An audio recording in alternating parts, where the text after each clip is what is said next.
I'm going to actually ask Sean and Gail to introduce themselves a little bit more about what they did in their past lives, like with Director of Kaiser and Head of Business Genetics. So, Sean, would you mind spending a minute or two to kind of tell what your day and a day of your life was, or what were some of your responsibilities? How was it like when you were operating in that level of Director of Innovation and Advanced Technology at Kaiser?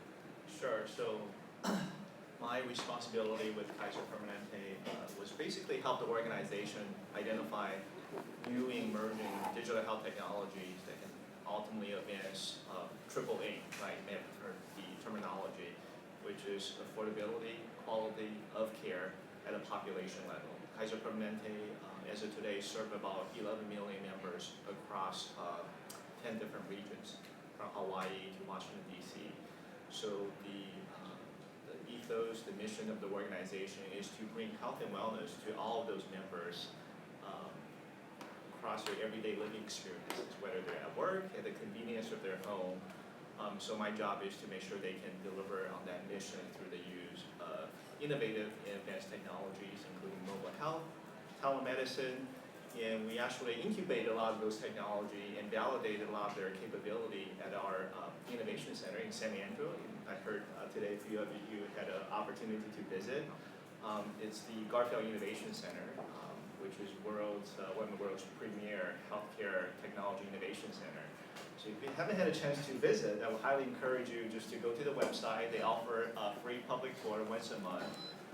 And at that facility, you can start to see the technology we'll talk about tonight, right? Whether it's robotics, virtual reality, or artificial intelligence in a very unique context of healthcare delivery and how they can ultimately deliver value and save people's lives.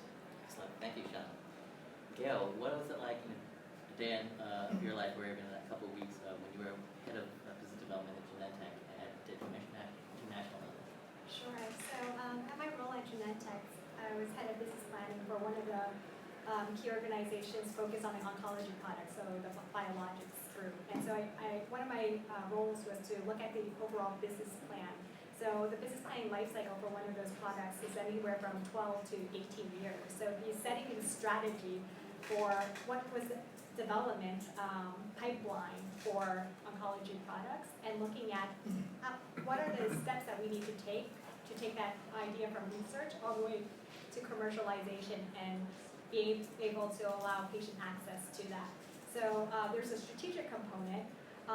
Within that organization, I also had a department looking at the risks. So what are the risks that we need to assess in that overall 18-year plan? So risks could be at a particular manufacturing site, which we have hundreds of globally.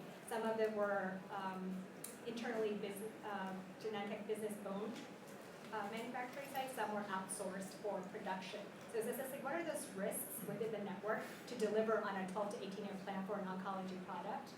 And then there was also a group focused on scanning what are the different technologies and opportunities that we should think of in this 12 to 18-year cycle that could really transform the product during the development phase. So that's opportunity where I had to really look at innovations, partnering with early stage companies, universities, to be able to bring in those ideas and to include them into our overall strategy and plan.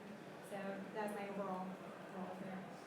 Okay, so you can see these are two very high, powerful level executives, and now they're off on AIG, actually working with innovation in that company right now too. Today we're actually going to cover a few points. This is some of the points, but not by any means inclusive of everything. Some of the things we're looking at is the ecosystem and how it's evolving, some transformation, how you transform an idea and a vision into an actual impact into the system. What are some pathways that are changing in that system? And what are some pivot points, things that are inflection points in there? So I'm going to start with the first one. Sean, can you tell me what you see as the actual ecosystem? How does the healthcare ecosystem work right now? And how do you see it changing in the next 10 years? And what are the key things in the system that actually will disrupt payment, positions of healthcare, job opportunities, doctor roles, nursing roles, pharmaceutical roles?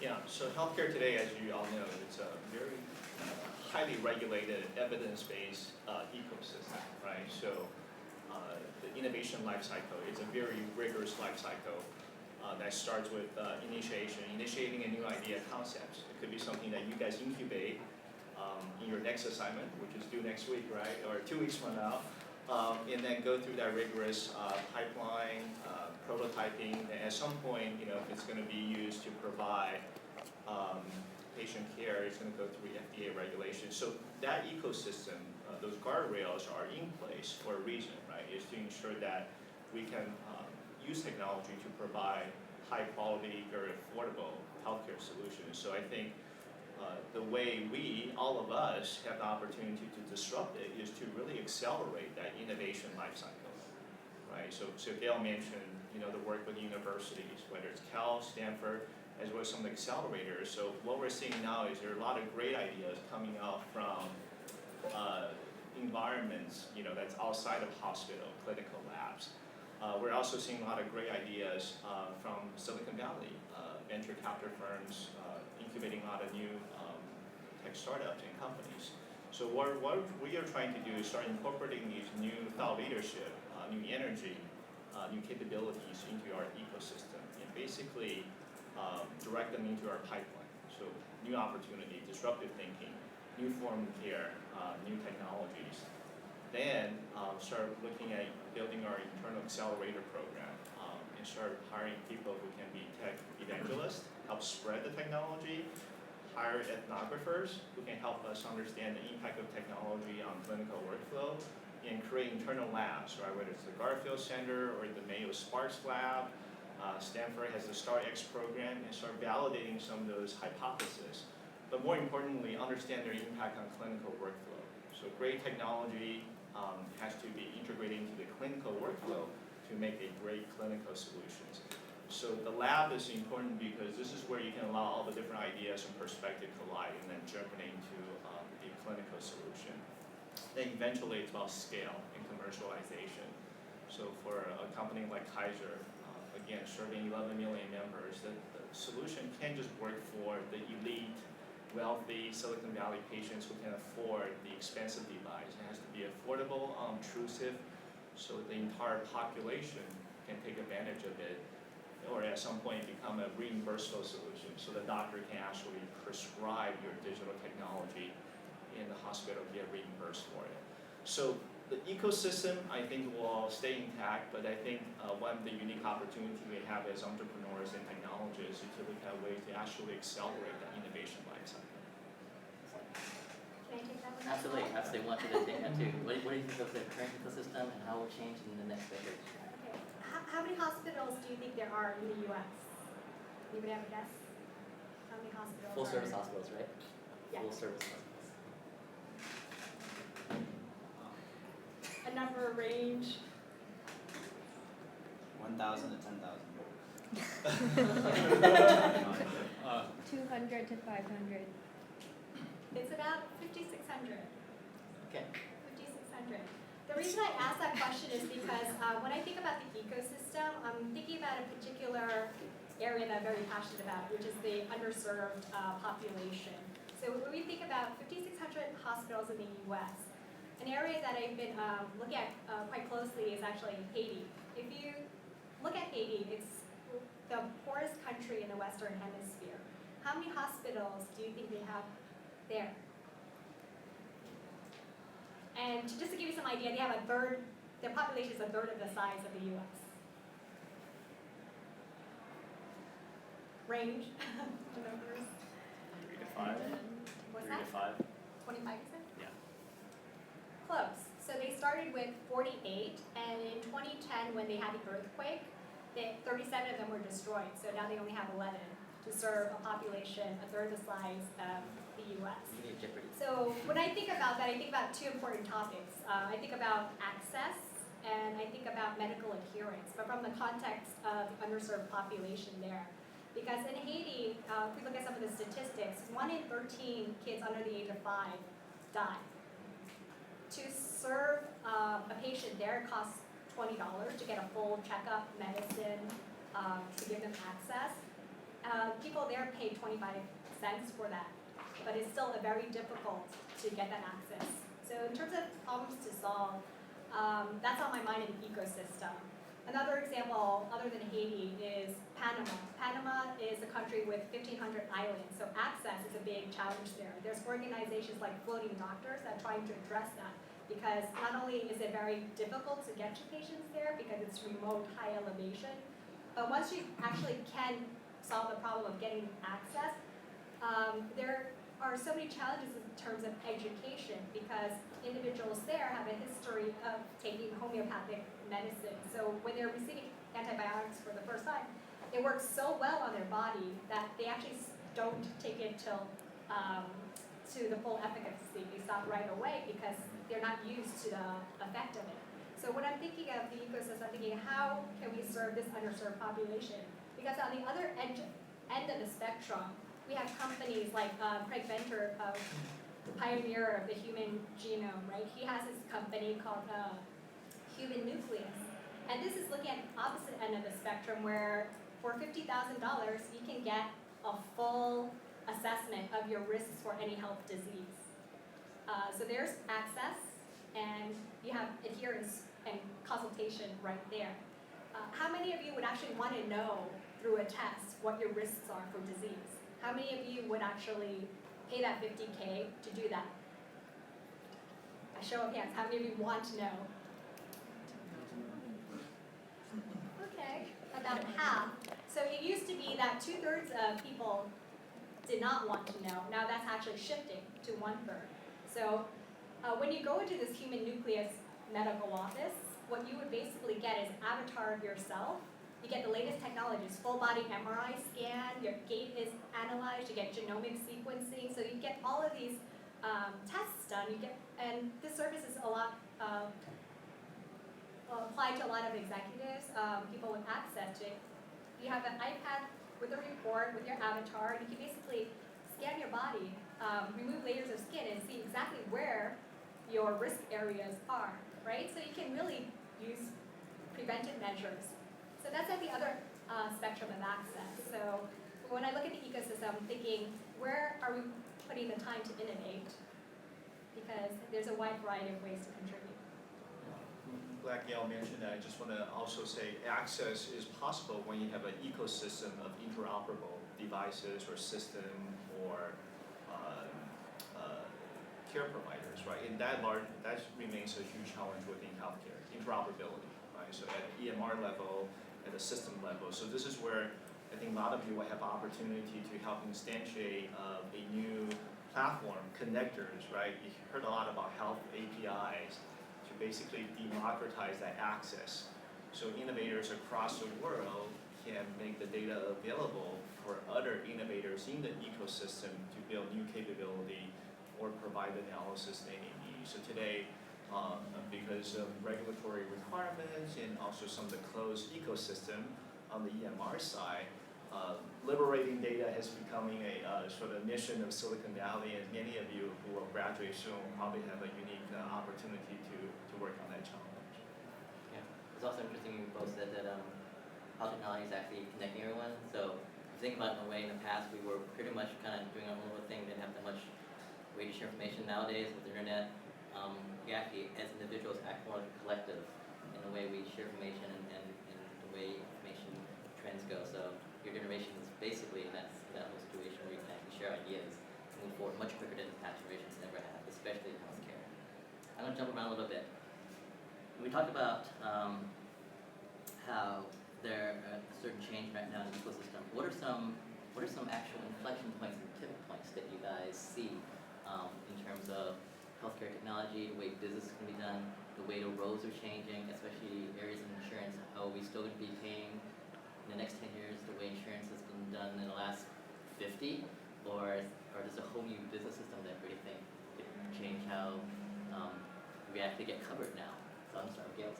Sure. So what we've been seeing is really this development of pay-for outcomes. So, for example, recently Novartis announced for their heart failure drug that it'll be pay-for outcomes. So in partnership with insurance companies like Cigna and Aetna. So basically what they would do is see, based on the clinical trial results, they'll be paying for how well it's actually meeting those clinical trial results versus pay per pill.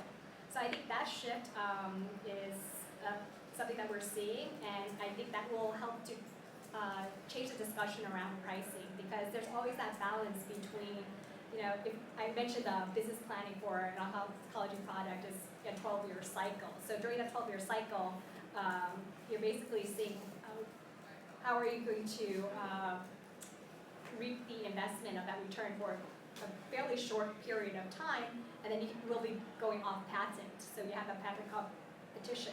So how do you balance being able to fund riskier projects with being able to have affordable pricing and access? And one way it's being addressed is through this pay for outcomes type pricing versus pay per pill. Sean? Yeah, so a lot of interesting trends I'm seeing now, including prescribable digital medicine. Right here, we were just talking about the federal government now is reimbursing the use of exoskeleton. And Francis may remember seeing the exoskeleton at Kaiser at the Garfield Center for wounded warriors who are paralyzed from waist down. So FDA, last time I checked, has actually approved over 115 mobile application to be used as a digital diagnosis device. So they're clear for physician to be used in telemedicine application for remote diagnosis. And then there's another interesting company called WellDoc, who has a mobile diabetes management app called BlueStar.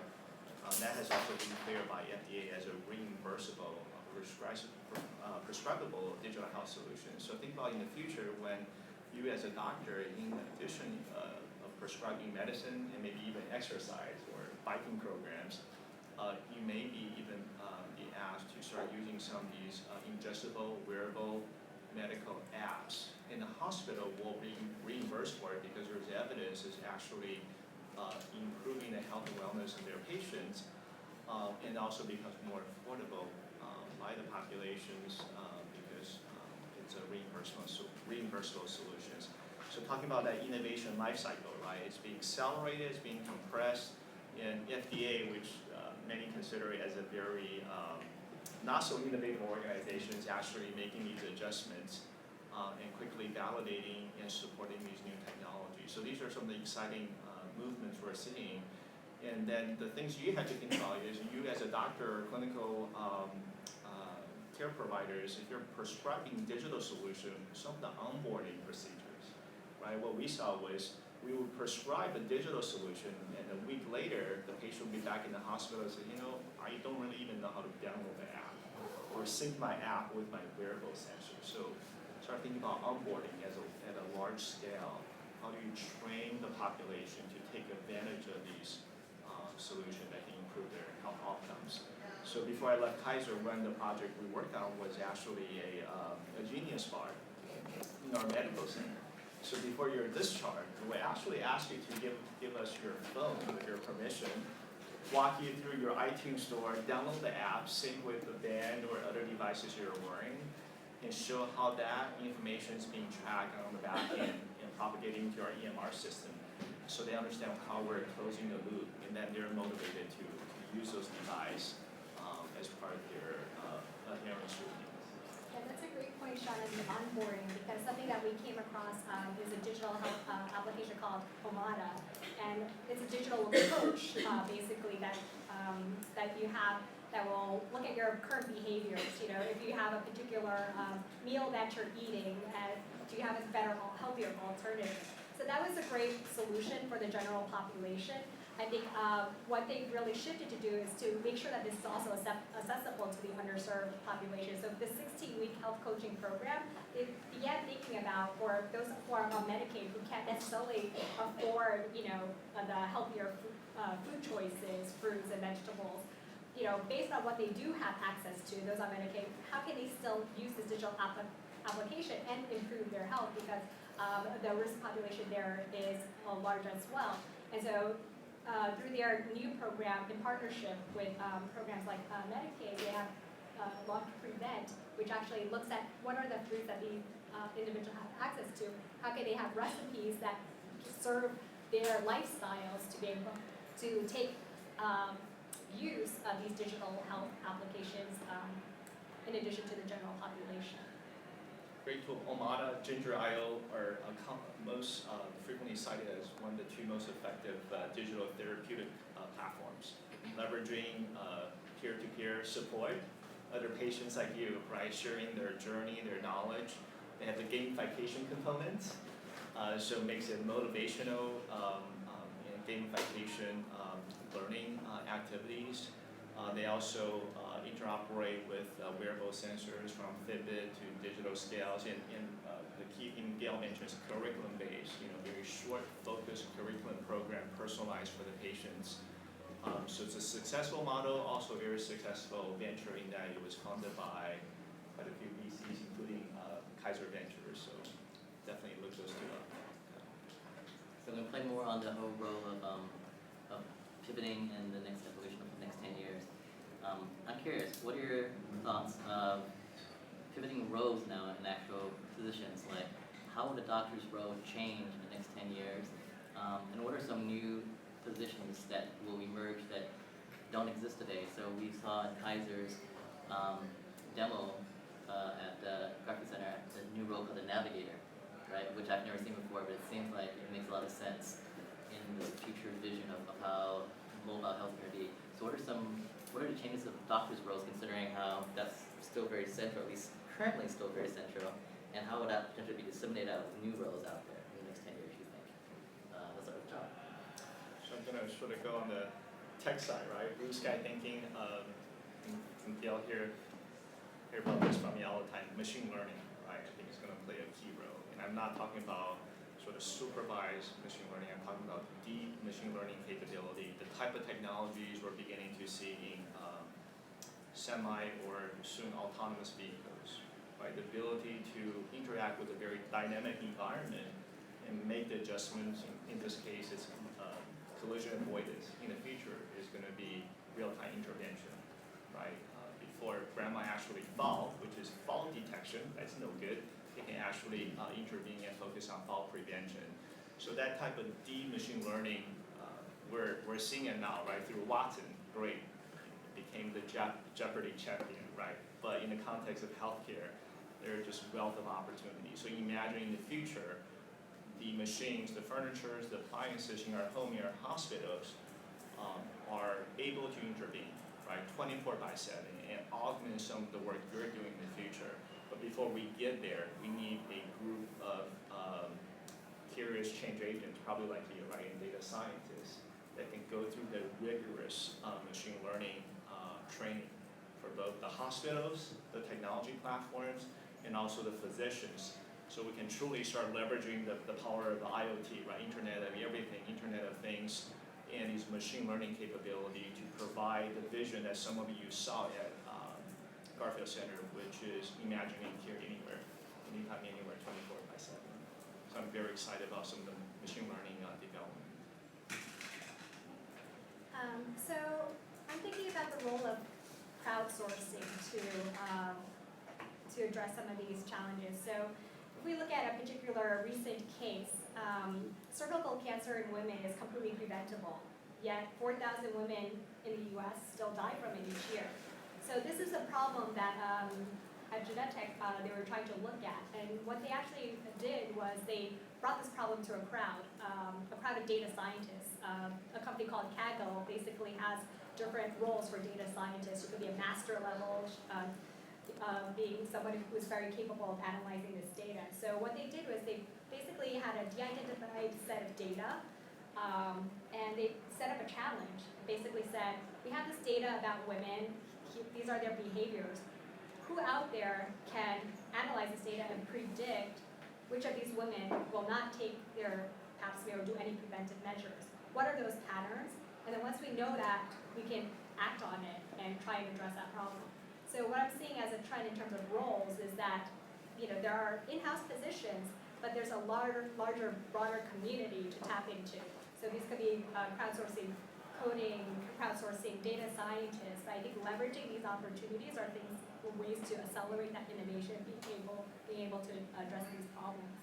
Kaggle is free, right? We can all join and participate. Yeah. So I'm gonna piggyback now a little bit. What are some, based on what you guys see, are there any new fields of specialties, the doctors, because before we didn't have, in hospitals, we didn't have a lot of, and right now I can almost see that the family doctor is almost completely, general practitioners almost disappeared completely, and the nurse practitioners have taken a lot of that vacuum now. Do you see any potential new roles that might be surfacing for specialties, for physicians that don't exist at this point yet, the next 10 years could become an actual specialty?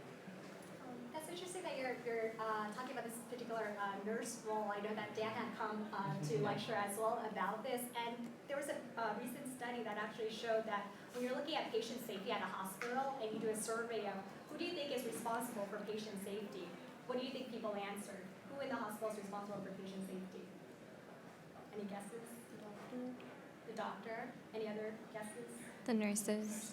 Nurses. Yeah, so, the answers were across the board. 40% thought it was the nurses. So the nurses' role, I think, is going to continue to evolve. And because everyone surveyed at the hospital pointed out that nurses are responsible for patient safety, the question is, what are those factors that they'll need to be responsible for to coordinate improving patient safety then? A lot of it is around communication tools.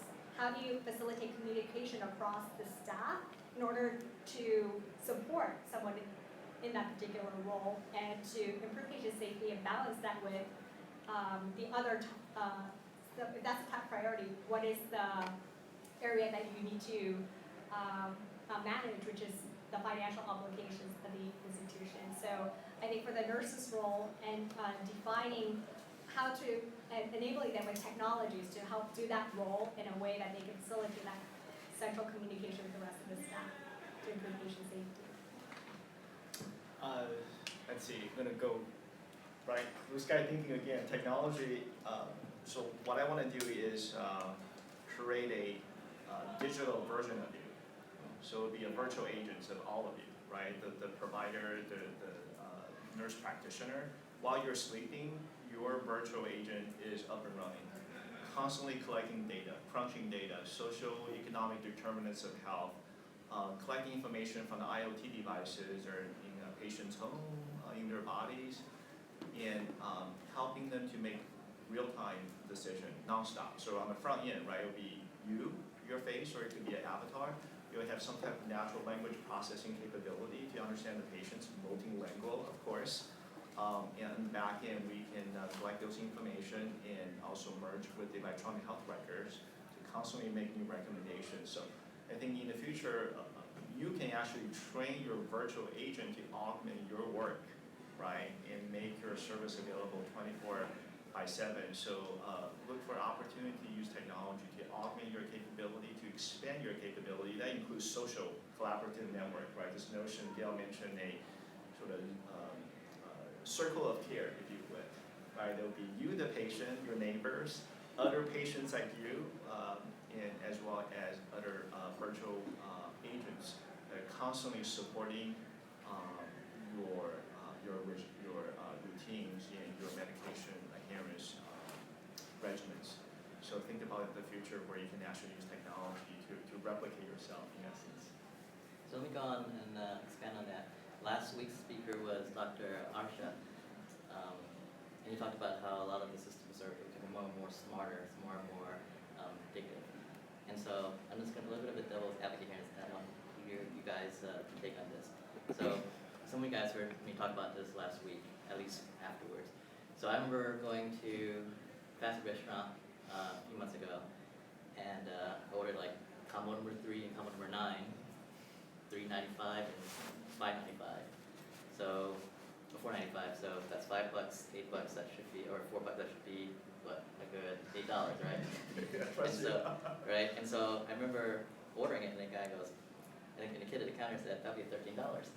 And I looked and I said, "How's that $13?" And he goes, "It says $13." And I said, "Even if you add the tax, unless it's like 30% tax, that's not $13." And he goes, "Well, it says $13, so you owe me $13." And I said, "You do the math, there's no way that can come out to $13." He calls the manager over. The manager, "What's the problem?" I said, look at me, and he goes, "Yeah, you owe us $13." Now, do you think there'll ever be a point where there's so much intelligence involved in medicine People are taking your history, typing it in. Something happens down the machine, it says, prescribe amoxicillin. And then person just says, if you're either a doctor or nurse says, amoxicillin, there you go, because it says amoxicillin. Do we have a danger of that, do you think, as we become more and more machine directed? Yeah, so in that example you give is a medication administration errors, right? Many of you may have read the report to err is human, right? So I think this is, on the flip side, this is where you can actually use technology to implement the necessary safeguards, as basic as HIPAA, right? HIPAA requires to implement the necessary technology, process, and physical safeguards.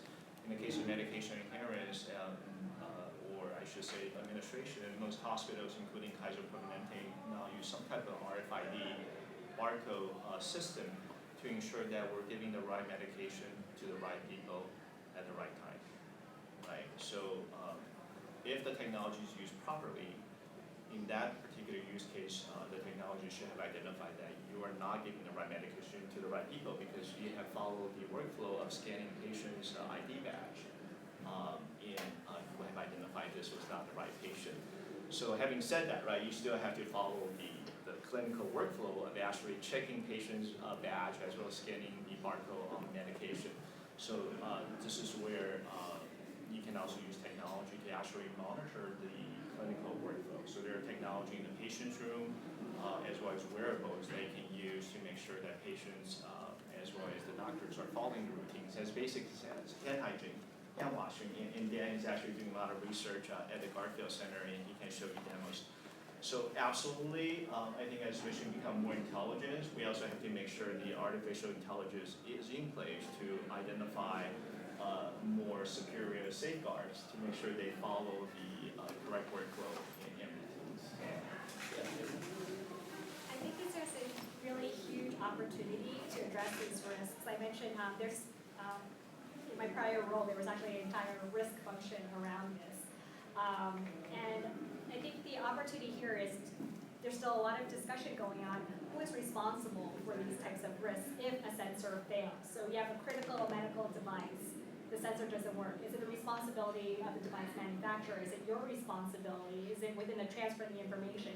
How does an insurance company address clarifying this beforehand, during the use, and after an incident occurs? So these are all questions I think is really at the forefront right now because the uses of these wearable technologies is so new, and I think there's a lot of opportunity to define where those responsibilities lie because it's not clear cut with all these new advancements. And the key is augmentation, right? Using technology to augment your work. The machine or technology is to fail, right? This is where you have to be a competent care provider. So you still know your responsibility and the safeguards without the technology in place. Okay, yep, that's exactly what I agree with too. Okay, I want to ask some questions about pathways right now, so innovational pathways. What are pathways, what are things that you guys are seeing are taking up the most steam, that's getting the most momentum in healthcare evolution changes? Is it the way payments can be done through insurance? Is it the way pharmaceuticals are going to be better approved and distributed? Is it, like Kaiser now has a medical school coming out, which I think is pretty cool. So is it medical education changes, reform? What are top 3 things that you guys think are the biggest momentum driving change right now in the next 10 years? Gail. I'll start with one that I think top of mind is just the data, patient data, and then how do you trade off the privacy versus the open access? So I think, I'm not sure how many of you are following the precision medicine initiative last, I think, I'm still in the same week. This week, there's been meetings around this particular challenge, and so precision medicine initiative through the White House, actually there's $215 million in funding for this initiative, and one of the key challenges that has been put forth is to be able to enroll enough patients in an overall database with shared information so that we can have this development of a basically open source data environment.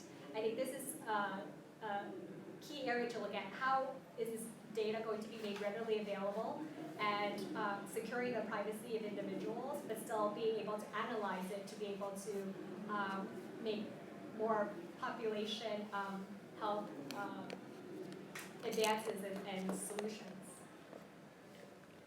Yeah, and I'm going to go back to what Gail mentioned earlier, access, right? Historically, healthcare system has been very closed system. It's very difficult to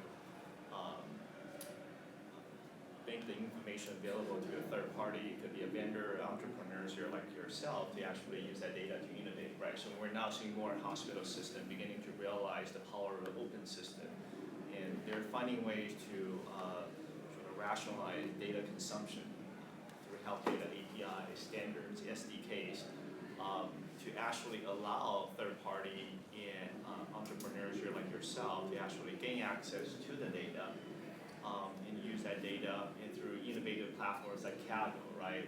Recreational, everyday data scientists like yourself can actually take that data to Kaggle and find a bunch of friends to respond to a challenge and win a competition and use that money, right, to actually operationalize their concept. So that itself is a unique innovation life cycle or ecosystem that we haven't seen before because it was impossible to liberate the data in the past. So this is where, as you're doing your study or research, you also look out for some of these interesting API companies. And Gail and I have done a lot of research in this area.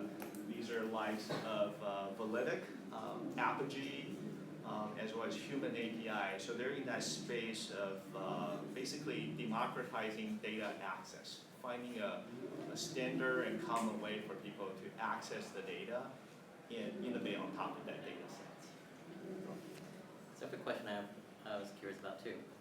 Where do you think, let's talk money here. Where do you think the next 10 years money will come from for healthcare? Because right now it comes predominantly from the patient itself through the form of insurance payments, right? So they pay the insurance companies give some sort of a coverage. You have some coverage from Medicare and Medicaid. And by and large, it's mostly back of a model. Do you think this is, and now you have Walmart coming into the picture and Target and Kaiser doing a trial down in San Diego, and they're claiming that they can do checkups for their employees at least around $4 to $5 a piece. What do you think the next 10 years, what kind of disruptions of actual financing of healthcare would be identified? Yep. So I think with some of these technologies that Sean had mentioned around artificial intelligence, being able to use IBM Watson solutions to be able to query what is really covered in my benefits. Is this visit using telemedicine actually going to be covered? Using some of these platforms will give us the information to make those selections and choices, and that I think is going to have the resulting effects of the pricing. So the more transparency that we have using solutions like that, and to be able to answer specific questions that you don't need to, that are really difficult and not transparent today, will help the individuals make those choices that are going to drive, I think, the pricing changes with that understanding. Yeah, and purely just on the VC side, I'm seeing a lot of money pouring into some of the vendors I mentioned earlier, or spaces, platforms that are focusing on democratizing innovation, right? API access. Also a lot of focus on medication adherence. It's a huge challenge that plagues the industry for decades now, right? We'll take care of our patients, their discharge. They'll being back in our hospital in 2 days because they forgot to take their medication or they took the wrong medication. And medication adherence is a challenge because there's an array of wonderful technology out there. Smart pill, ingestible pill, app, sensor, you name it. But fundamentally it's about behavior modification, right? And changing behavior, as you know, might be difficult. And one of your homework assignment was to read about BJ Fogg's behavior modification model. And that third key determinant is that trigger. So this is where we're seeing a lot of VC investing company that can figure out what that technology-based trigger is. It could be a social media base where family intervention comes in. It could be an ingestible pill, so there's evidence of closing the loop. You actually took the medication. So you're continuing to see a lot of investment in that area because unnecessary readmission is a challenge for a lot of hospitals. hospital get penalized for those unnecessary readmissions. I think the third area is the machine learning, the artificial intelligence. I think we're on the brink of some major breakthrough. So in the next few years, I think you'll see a lot of these unicorn companies that continue to promise great application potential. And over time, the ones that will have most success will be the ones that can demonstrate their ability to scale and address the triple aims. So here's a question: is a lot of these people are going to the next generation of healthcare, and let's say they have a lot of ideas and visions what they want to do, either from a clinical point of view, a financial point of view, consulting. What do you think right now, at least now and probably in the next 10 years, is the one biggest factor that's going to hold back innovation? That's going to basically be the mud that is slog through the most. I think for me, I think a lot of you probably have a set path of a sort of career, right, that you want to pursue. So what I want to encourage you to do is tonight after you get home is to identify 3 people that you can talk to that can help you possibly disrupt your path moving forward, right? He's a great example, right? I mean, Francis, he could have become a doctor and have a tremendous impact in the healthcare industry, but he's had more impact now as a intern, a program leader, edge intern, accelerator, than what he probably had imagined in his 20s and 30s, right? So today, I think a lot of us think of a set career path, innovation path. So constantly look for ways that you can disrupt yourself in a positive way, obviously, right? And think about the 3 people that you can talk to, that you can network with, that can give you some new perspective in thinking, and start looking sort of beyond your own box. You know, if you want to do nursing, think about nursing informatics, right? Think about consulting. A lot of high-tech companies we're seeing now are actually hiring nurses as chief informatics officers, so they can understand how to apply technology into the clinical workflow. So I would encourage you to sort of just expand your boundary and maybe identify some thought partners that can help you disrupt your future path. I'd say it's also understanding the way that different businesses are structured, whether it's a consulting firm or a large pharma company like Genentech. There are just so many departments and roles, and I encourage you to ask about how are these organizations structured, and what are the key divisions that are doing the most innovative types of work. You'll hear more acronyms than you'd care to imagine when you start off discussions like that, because there's so many different titles, divisions, groups. But I think from that point of understanding the structure, you'll get to see some of the commonalities of these types of roles that don't typically get posted, actually. And then from there, I just recommend just cold calling individuals that you find are working in those particular roles, and having the conversation, sharing what your objectives and interests are, and just asking for a 20-minute conversation just to find out, what are they working on. I think that's helped me to navigate some of these large organizations that have constantly new opportunities developing. Go to codathons, meetups, demo days. There are a lot of free ones out there, right? Where I know Health 2.0 is always looking for volunteers. You can get in for free by volunteering at the event, and that's a great opportunity to network, because I know when I get a cold call, I may spend a couple of minutes to talk to the knowledge professional, but if we're at a codathon event or a demo day, right, that whole ethos environment is just so dynamic, it's likely we end up being a little bit more open and have a more meaningful dialogues with the students. Very cool. So you guys got an idea now of basically how to jumpstart your basically prototype plan and what you do to initiate a change. I'm going to ask you guys this next question then. What companies have you seen currently, like the Health 2.0s, the Mana Health, the ones that are actually on the inflection point of success? What did they do, at least in this day and age, to actually make them up to the point of like practice fusion, another one too?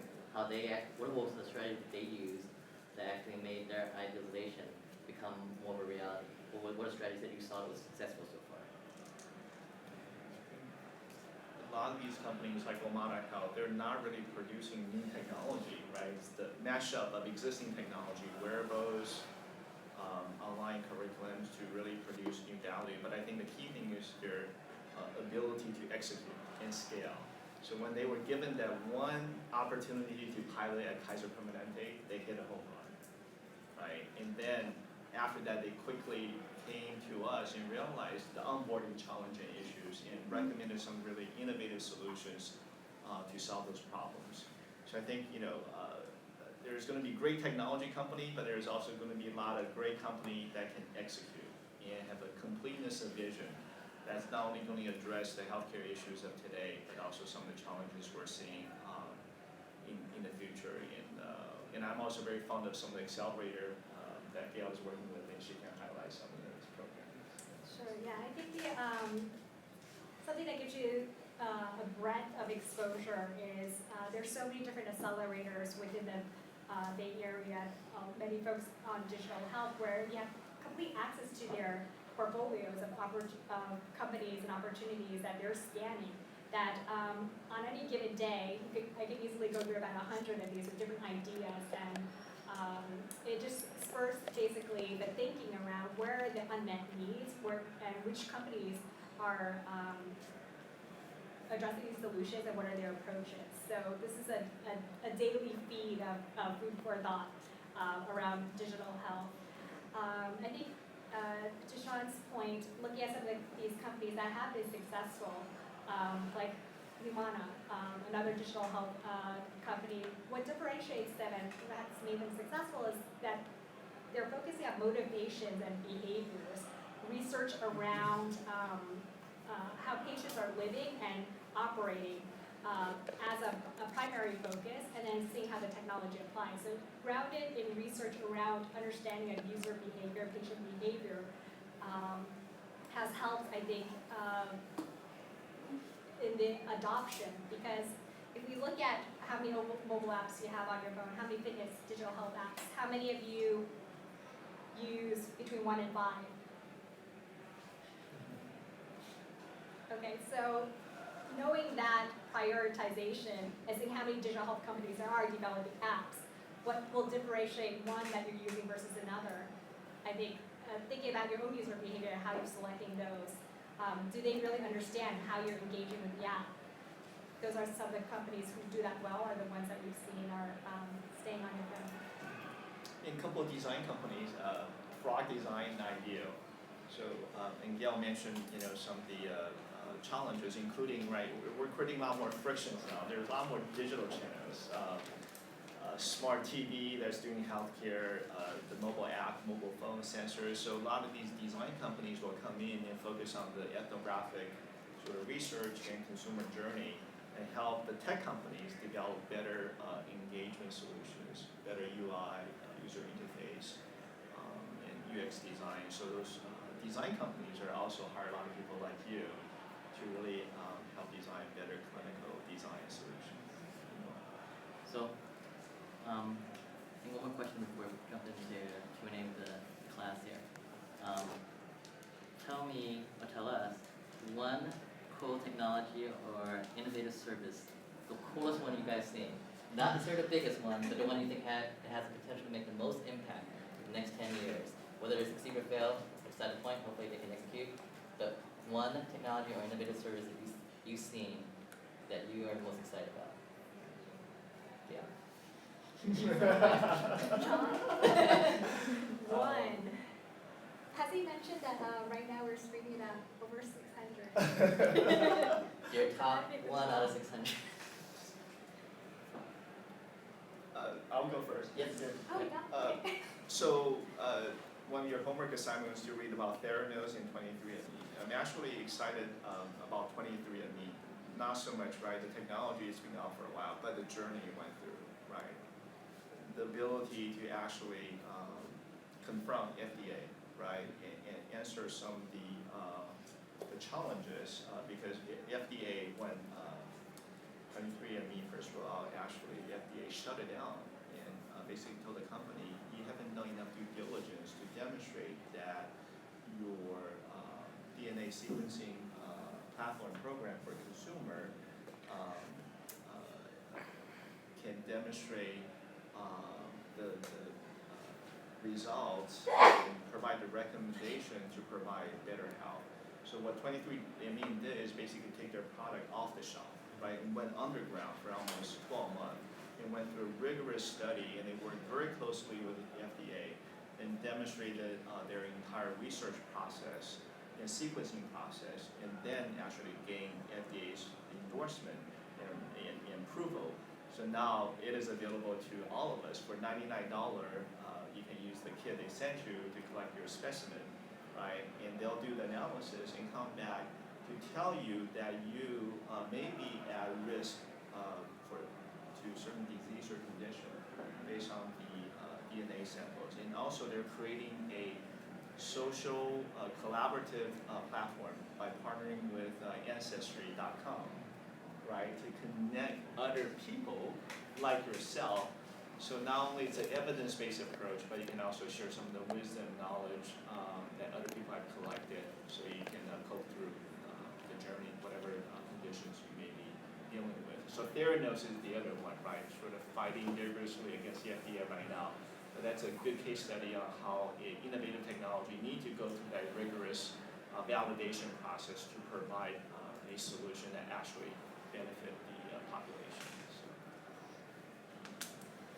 So I think one that's very interesting in my mind right now is CrowdMed, which is basically crowdsourcing patient data. So back to one of the categories I think is really so interesting right now is just the population data. How can patients share information about their diseases, their overall journey, and to be able to collectively look for solutions, especially in areas where there aren't any medications that are available for solutions. So these are the types of companies I feel that through the collective knowledge that previously has been so dispersed and not shared, that by empowering patients to choose how they share their information, that it'll make their journey through these medical challenges easier. Very cool. So I'm going to jump into Q&A. I'll remind you guys that one of the benefits of this particular decal that we had this year is that you actually get exposure to pretty high-level executives. They're normally really, really hard and difficult to get exposure to or access to. So this is your opportunity to ask them some questions, or of course mock the hell out of them afterwards. But I would say right now is a good time to ask questions so everyone can actually share any questions you guys have with all the stuff that they've talked about and anything you had in mind up to this point anyway. So open for any questions right now. You guys are, yep.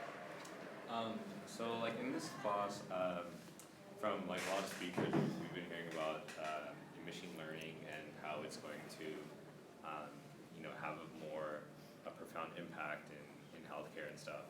But so I think machine learning is like it's like a probabilistic system, right? Where it assigns like the most likely probability for something. So for example, if you're recommending a medicine or a treatment, it'll give you like probabilistically the most likely or the best treatment. So I was just wondering, when we have systems like machine learning, how do we know that its recommendations are going to be correct, and how do we sort of justify like the medical basis for a lot of these the outputs and value that we get from machine learning? Yeah, I think a lot of it is this feedback loop. It is collection of data. It's what you go in, then there's the engine and what comes out. So I think what's interesting is these projects are being put in place to be able to see the results and to collect it from the learning. So an example would be IBM has decided to implement across their company a partnership with, implement the IBM Watson with the Apple Watch, an overall employee program where they'll track the results of the implementation with WellTalk, their digital health device. So through this ecosystem, they're getting feedback from this patient employee population with this type of data to see what those results are. So I think that's one way of understanding what types of improvements and where the algorithms may need to be adjusted through getting this large set of data that's available to the employee population. Yeah. it's a very long life cycle, right? So machine learning generally starts with some type of supervised learning. You're there, constantly feeding information, then it progresses to unsupervised machine learning. Then the highest form is reinforcement learning. That's what Google is doing with the Google car. It's out there every day. It's colliding, it's learning. But that semi-autonomous vehicle has been around probably for almost 20 years. Just we didn't see the unsupervised and supervised learning phase. The reason why it's so exciting now is we're on the brink. There's so many technology going through the reinforcement learning phase, right? Both Watson, the autonomous vehicles. So by the time you graduate, I think you will have the platform, the development platform, the API access to start developing some really interesting capabilities. And that's why I really want you guys to sort of pay attention to the area, because I think the opportunities will be there for you guys to really innovate on top of those platforms. Okay, can I ask a? Yeah, please. Okay, yeah, so what I was trying to ask is, like, if you go to the doctor, for example, and they recommend a treatment for you, the doctor can justify why he or she is, signing this or thinks it's a good idea. But when you're working with like numbers and probability, as you are in machine learning, it's very hard to medically justify it. So I was just wondering, like, how do you sort of introduce those kind of innovations to the market and justify that they're in fact more effective than a doctor, if that was the case? In the context of healthcare, we're seeing most applications really triaging, right? For example, in a nursing call center, you're beginning to see people using natural language processing, artificial intelligence to do some very basic triaging. So doing off hours, right? You're in essence talking to like a robo-advisor almost. Has some basic intelligence that can triage and then bring that sort of use case to a real doctor and care providers. So the machine learning, Watson as we speak, right, they're working with the MIT and several healthcare providers, Mayo, to go through that training process. So you can actually take into not just the digital records, I mentioned the social economic determinants of health. IBM's recent acquisition is weather.com. So they're feeding, guess what, weather information and other environmental factors, right, to take all that into consideration and making Dr. Watson smarter. But we're already seeing a few companies, Gail mentioned them earlier, join the Watson Alliance. Like WellTalk now can use is a Cafe Well to do some very basic triaging when you're using their wellness platform. So that's the infant stage, right? 2, 3, 5, 15 years from now, they'll become more intelligent and actually be able to focus on some of the diagnosis use cases. I see. To address that to the point, we'll get to you real quick. To that point, this might be of interest. I was surfing on that today. This is actually pretty interesting. There's a venture capital firm in Hong Kong called Deep Knowledge Ventures, DKV. They just appointed their first member as an artificial intelligence on their board. Nice. It's called Fido, and it has equal voting rights to all the other members of the board to help them make decisions on investment opportunities that they, as human beings, might miss. So it's already happening. Yeah. AI is already taking actual human rights type of positions now. And on the hardware side, I can quickly mention, did anybody see that DARPA robot that was on the news last week where they try to kick it and the robot just keep on going and going and going? It's amazing, right? The ability to actually balance and maintain. The mule. Yeah, the mule, Yeah, the equilibrium. So they're already exploring some use cases, speaking of Haiti and other areas, rescue applications, right? That robot is actually able to open the door. I don't know if you saw, right? He was able to open a doorknob, get into a house, go upstairs, and actually lift up a person in the future. Actually, so there's some amazing advancement on the hardware side, including the exoskeleton, which is a local company called Berkeley Bionics. Yeah. So you mentioned that it's really important to have people to think about disrupting your career path. I was wondering how did you two get to where you are now? You guys had a career change that was mentioned. So for me, actually, I did my first big career change actually going through Haas business schools. I was working full time and I did a part-time MBA program, and that allowed me to kind of meet a lot of classmates who were also working at the time online, and I was able to talk to them about their specific roles. So that gave me access to learn about their companies, other opportunities. So that helped me, and also, I mean, my most recent career shift actually just participating in meeting Francis and participating in Edge Interns and Imagine Talks. There was another speaker. I was also a speaker that year, and we connected just through networking, and we talked about our common interest in innovation and our roles. Faith. Yeah, it's Faith. Yeah, Okay, that's right.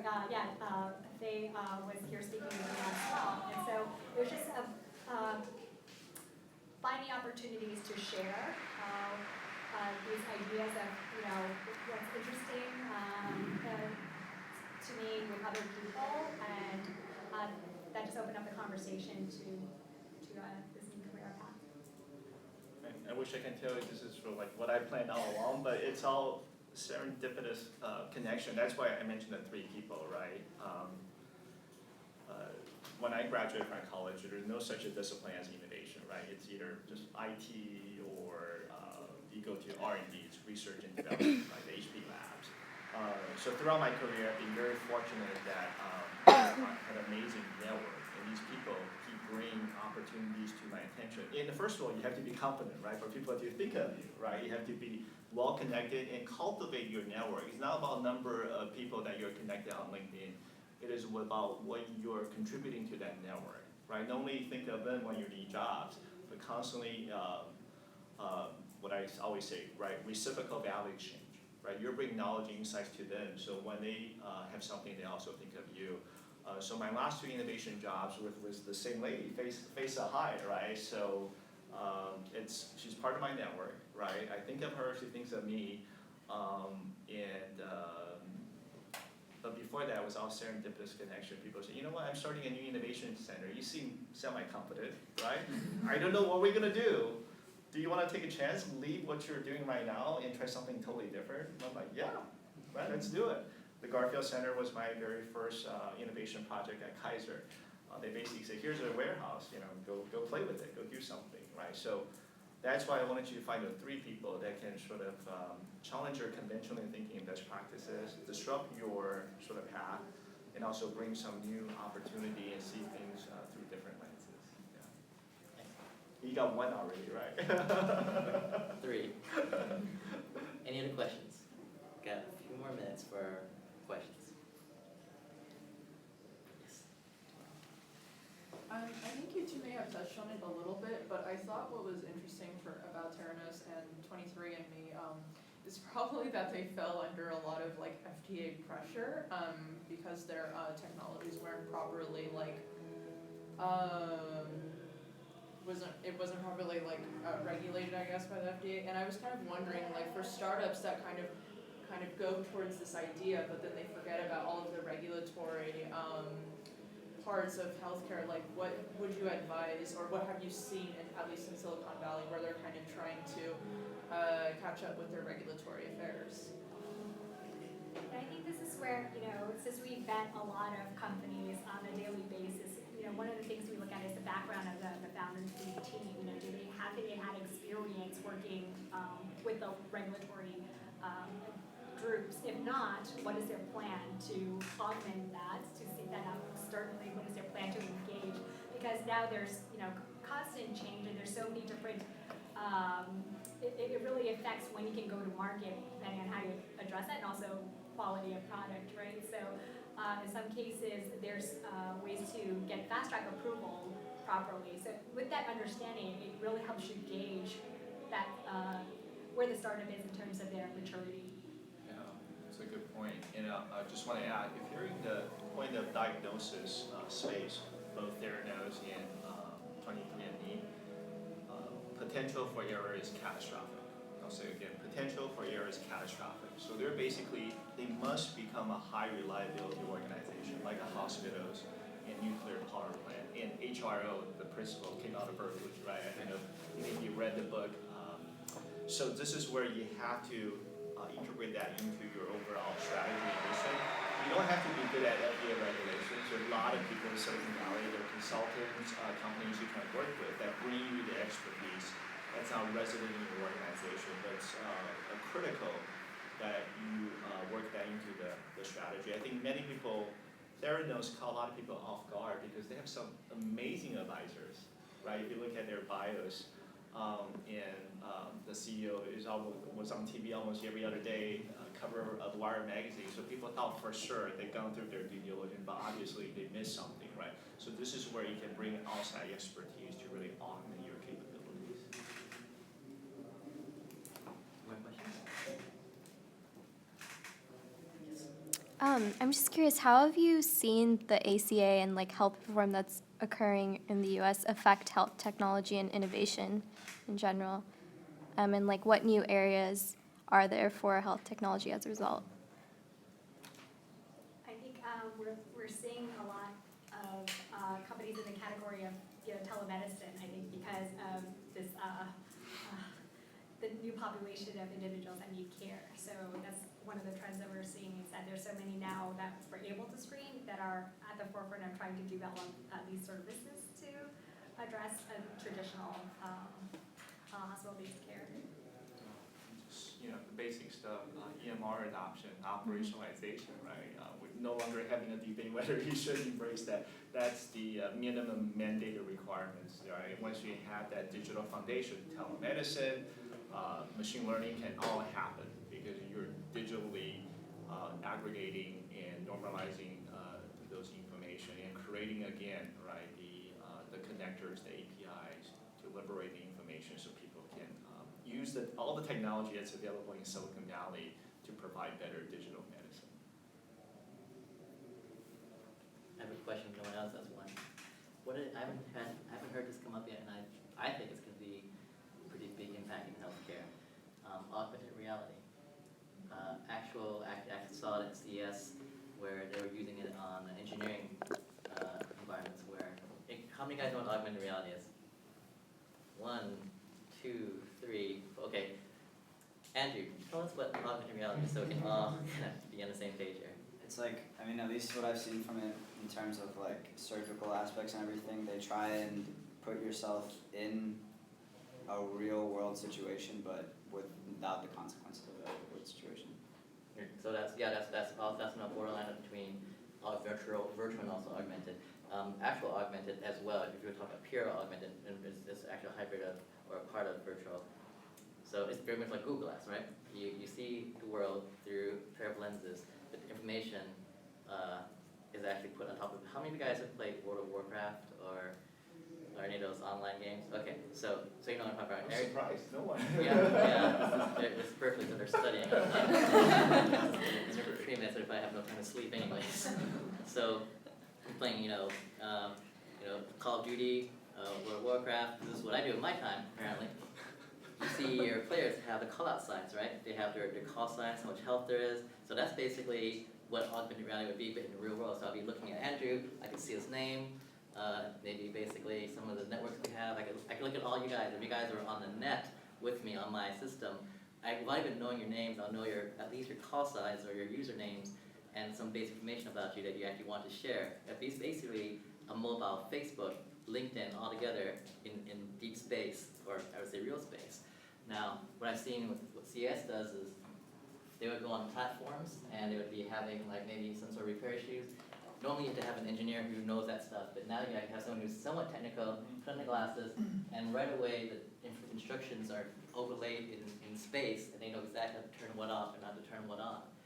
What do you see as the powers of augmented reality in, say, medical school training, actual surgical procedures, or even on doctor visits right there, and say health pods or at home? Francis, you may remember we did a augmented reality pilot at Garfield Innovation Center by using Google Glass, right? It was actually, I think was written up by Fast Company. Yep. So you can read that article. So the challenge we had was from time and motion perspective, right?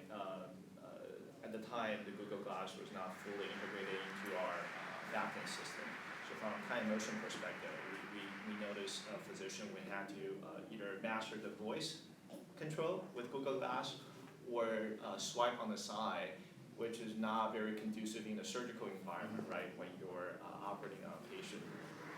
But the biggest challenge we had was scalability. At the time, Google Glass was at $550 retail price. So it's not at a point where every surgeon in Kaiser Permanente can have that information. And the last challenge was interoperability. Google is an amazing company, but most of their products today still don't interoperate with some of the top EMR technology, including Cerner and Epic. Right? So then what you have is really a consumer-based innovation product. So what we're looking for ultimately in that clinical settings technology that is affordable, unobtrusive, right? Seamlessly integrated. And it's motivational because it's easy to use, it's available, the doctor won't even think about it, they'll just put it on and use it. Maybe the next version of Google Glass will get there, but we're not quite there yet. Yeah. Where I've seen a lot of the promising applications is in the medical training environment. Actually, one of the partnerships I'm working on right now with a university, they actually developing a whole department around augmented reality, specifically for medical education. We have had experiments in this big pharma company as well with the Google Glass. I think one of the challenges was the use case was to be in the actual production environment, making the drug product or one of the oncology products. But when operators are in a cold room setting, it's still obstructive, right? To have that with you with all the other gowning procedures are needed was an extra step. Although it gives you the benefits of being able to immediately look at quality issues and capture all the information around it versus some electronic record or paper-based solutions to capture defects in that cycle. So I think there were opportunities, it was tested, there's still some barriers to implementing that within that setting. We are seeing a lot of AR application in the space, the telematics space, where now different car companies, including BMW and Toyota, are now trying to project early warning information, driver information on the dashboard. From a time motion perspective, you actually just sort of look straight ahead, right, versus pivoting your head and look at the central console. So a lot of telematics companies are now using AR to overlay that additional intelligence. Awesome. Thank you very much. All right, so we're going to basically thank Sean and Gail here. Thank you very much. I definitely highly recommend you guys to mock the hell out of them afterwards. This is probably one of the few times you get a chance to have direct access to them one-on-one. And next week we're going to have another panel. This will be one with nurse practitioners and physician assistants. You have direct access to them to see what their visions are, what their experience has been, what they see the next 10 years of their roles expanding into, and how that will actually affect healthcare roles with physicians. All right? Thank you so much. I'll see you guys next week.